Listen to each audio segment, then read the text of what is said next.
طلال صاحب، یہ جو پیپلز پارٹی کے 2 ممبرز تھے اس کمیٹی کے جو شامل تھے، شگفتہ جمانی اور نوید قمر صاحب، انہوں نے استعفیٰ دے دیا. آپ نہیں سمجھتے کہ اس کے بعد اخلاقی طور پہ آپ کو چیئرمین نیب صاحب کو اس وقت بلانا چاہیے جب یہ واپس آ جائیں؟ بسم اللہ الرحمن الرحیم. سب سے پہلی بات تو یہ ہے کہ اس طرح تو ممکن نہیں ہے کہ جب تک اکثریت ہو، وہ پارلیمان کی ہو، وہ کمیٹی کی ہو، وہ جو چاہے، وہ جو فیصلہ کرنا چاہے، اس کی اگینسٹ کوئی اقلیت ہو جو کسی بھی ایجنڈے پہ یا کسی وجوہات پر. اور آج کل کیونکہ الیکشن ہے اور آج کل تو سارے کے سارے ہی، یعنی میاں نواز شریف اور نون لیگ کے خلاف کچھ ہو نہ ہو، ہم سب کچھ بن رہے ہیں. ہم چور ڈاکو بھی ہیں، میں نے کہا نعوذ باللہ کافر بھی ہیں، ہم غدار بھی ہیں. مسئلہ پتہ کیا ہے جی؟ 2018 کا ووٹ کا، کیونکہ سب کا مقابلہ مل کے نواز شریف کے نیریٹو سے، نواز شریف کی جماعت سے ہے. ہمیں سب کچھ بنانے پر تلے ہوئے ہیں اور بالکل کچھ نہیں دیکھتے کہ اس ملک کا کیا ہوگا. میر صاحب، پاکستانی کون ہے اس ملک میں؟ کمال کرتے ہیں آپ. اچھا، آپ مجھ سے سوال پوچھ رہے ہیں، لیکن یہ سوال تو علی محمد خان صاحب آپ سے ان کو پوچھنا چاہیے کہ سوال میں نے پوچھا تھا چیئرمین نیب کا، انہوں نے کہا بتائیں پاکستانی کون ہے. بڑا ویلڈ سوال ہے. اللہم صلی وسلم مبارک علی سیدنا محمد رسول اللہ صلی اللہ علیہ وسلم. ہر وہ شخص پاکستانی ہے جو اپنی ذات اور اپنے لیڈر کی عزت پہ پاکستان کی عزت کو وہ ترجیح دے. آج میں نے اس اسٹینڈنگ کمیٹی جس کا میں ممبر ہوں ایک سوال رکھا تمام آنریبل ممبرز کے سامنے، جس میں طلال بھائی بھی تھے، کہ ہم اس پہ تو بڑا جو ہے وہ سیخ پا ہوتے ہیں. میرے لیڈر کو یہ کہہ دیا،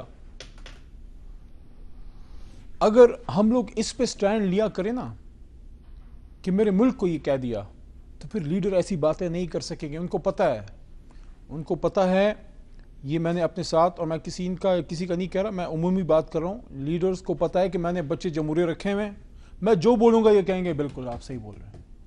اپنے دل پہ ہاتھ رکھ کے یہ سب بتائیں، کیا مناسب تھا اس پارلیمان کے 100 ناموں اللہ کے 99 نیمز کے نیچے ختم نبوت کے حلف میں ترمیم ہونا زیب دیتا ہے پارلیمان کو؟ جس نے بھی کیا نہیں دیتا. جس نے یہ بھی بات کیا. ٹھیک ہے، لیکن میں سوال آپ سے بڑا ڈائریکٹ سوال کروں گا. آپ اپنے دل پہ ہاتھ رکھیں، مجھے یہ بتائیں کہ یہ جو چیئرمین نیب نے پریس ریلیز جاری کی، اس میں انہوں نے جو فگر دی 4.9 بلین ڈالر کی، میں تحقیقات کر رہا ہوں، منی لانڈرنگ کا الزام لگا دیا. کیا یہ الزام مناسب ہے؟ اگر وہ اس کو ثابت نہیں کر پاتے ان کو استعفیٰ نہیں دینا چاہیے؟ آپ نے کہا دل پہ ہاتھ رکھیں، میں یہ دل پہ ہاتھ رکھ کے کہتا ہوں کہ اگر اس آدمی نے، جاوید اقبال صاحب نے، کوئی قانون وغیرہ توڑا ہے، کوئی آئین کی خلاف ورزی کی ہے، ہم بالکل اس کے خلاف بات کریں گے. لیکن سوال یہاں پہ یہ ہوتا ہے ٹائمنگ کا. اس وقت جب میاں نواز شریف صاحب کے خلاف مین کیسز چل رہے ہیں، اور اگر آپ جو نوٹیفیکیشن ہے، اس بات میں دو رائے ہو سکتی ہے کہ نوٹیفیکیشن آنا چاہیے تھا یا نہیں، لیکن نوٹیفیکیشن جب آپ پڑھیں اس میں یہ نہیں ہے کہ انہوں نے کوئی ان کے خلاف انویسٹیگیشن سٹارٹ کر دی ہیں. انہوں نے یہ آرڈرز کیے ہیں کہ یہ جو اخباری رپورٹ آئی ہے، اس اخباری رپورٹ کی انویسٹیگیشن کریں کتنی اس میں ویراسٹی ہے. اخباری رپورٹ 1 فروری کو آئی اور وہ پریس ریلیز جاری کر رہے ہیں مئی کے مہینے صاحب میں نے ایک سوال اس میں رکھا ہے. ہاں، کیا یہ اسٹینڈنگ کمیٹی جو ہے قانون انصاف کی، جس کا میں تو پہلے دن سے ممبر ہوں، اب ضرورت کے تحت شاید انہوں نے میرے بھائی کو بھی بھیج دیا ادھر، یہ بھی اچھا طلال چودھری صاحب ابھی آئے ہیں؟ یہ شروع میں نہیں تھے، یہ اور ضروری کام کر رہے تھے. بہرحال میرا سوال وہاں پہ بڑا ڈائریکٹ تھا، کیا اسٹینڈنگ کمیٹی برائے قانون و انصاف قائمہ کمیٹی پرسنل سکور سیٹ کرنے کے لیے ہے؟ نہیں ہے. کہ ایک آدمی نے اگر اپنے آئینی ذمہ داریوں سے تجاوز کیا ہے، اس کا پھر فورم ہے، اس کا فورم ہے سپریم جوڈیشل کاؤنسل. اور اگر آپ سمجھتے ہیں کہ آپ کی ڈیفیمیشن ہوئی ہے، پھر آپ عدالت میں جا کے لا سوٹ کریں. اگر آپ سمجھتے ہیں کہ اس نے قانون کے اپنے دائرے سے وہ نکلا ہے، پھر آپ آرٹیکل 199 کے تحت ہائی کورٹ میں جا کے اس کو لے کے، نیب اگر آج آ جاتے تو اس میں کیا مذائقہ تھا؟ میں سمجھتا ہوں کہ آج ان کو نہیں آنا چاہیے تھا. کیوں؟ انہوں نے تو وجہ بیان کی ہے نا کہ میں کوئی بزی تھا یا میں سمجھتا ہوں آنا اس لیے نہیں چاہیے تھا کہ نیب کا ادارہ اس لیے نہیں ہے کہ اگر آپ کسی طاقتور کے خلاف انویسٹیگیشن سٹارٹ کریں تو آپ کی وہاں پہ ان لوگوں کے سامنے جواب طلبی ہو جن کے خلاف وہ ہو رہا ہے. یہ آپ کا یہاں پہ کانفلکٹ آف انٹرسٹ آتا ہے. اور میں نے ایک ڈیمانڈ رکھی ہے، جب سے یہ نوٹیفیکیشن آئی ہے نیب کی طرف سے، تو نون والے ہر جگہ بڑا وبیلا کر رہے ہیں کہ میاں صاحب کو بڑا انہوں نے زخم پہنچایا ہے اور ان کی جو ہے وہ ڈیفیمیشن ہو گئی ہے، ان کو دل آزاری ہوئی ہے.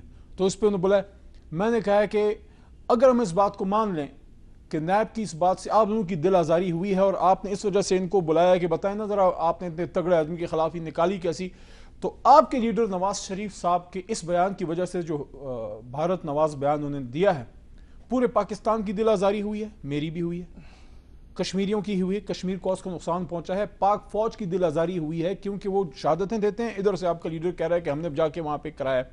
تو پھر نواز شریف صاحب کو بھی 22 تاریخ کو بلایا جائے تاکہ ہم بھی ان سے سوال کر سکیں کہ آپ کی وہ کون سی مجبوری تھی جو آپ نے مودی کا بیانیہ آگے کیا. اگر نواز شریف صاحب نے کہا ہاں میں آنے کے لیے تیار ہوں، پھر کیا کریں گے آپ؟